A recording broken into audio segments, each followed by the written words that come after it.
વાવથરા જિલ્લા parole flow સ્ક્વોડને એક મોટી સફળતા મળી છે, જેમાં ખૂનની કોશિશ અને તડીપાર ભંગ જેવા ગંભીર ગુનાઓમાં સંડોવાયેલા એક રીઢા ગુનેગારને આખરે દબોચી લેવામાં આવ્યો છે।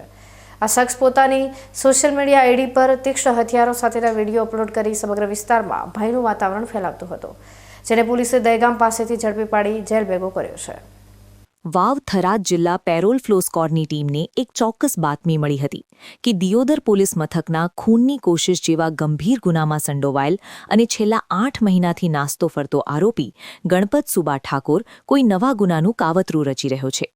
મૂળ દિયોદરના ચગવાડા ગામનો આ શખ્સ તડીપાર હોવા છતાં કાયદાના લીરે લીરા ઉડાવી સોશિયલ મીડિયા પર સક્રિય હતો। તે પોતાની આઈડી પર તીક્ષ્ણ હથિયારોના પ્રદર્શન કરતી વિડીયો રીલ્સ અપલોડ કરી લોકોમાં ફાળ પાડી રહ્યો હતો।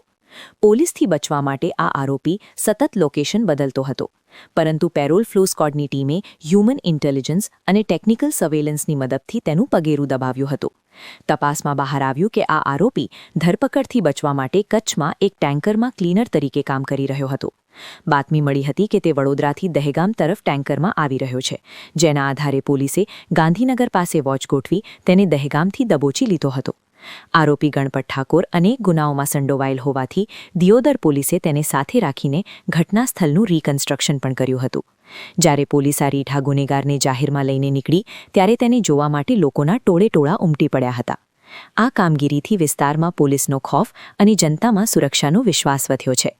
આ રીઢા ગુનેગારની ધરપકડથી સોશિયલ મીડિયા પર હથિયારો પ્રદર્શિત કરનારા તત્વોમાં ફફડાટ વ્યાપી ગયો છે અને પોલીસે સ્પષ્ટ સંકેત આપ્યો છે કે કાયદો તોડનાર ગમે તેટલો શાણો હોય તે પોલીસની પકડથી બચી શકશે નહીં।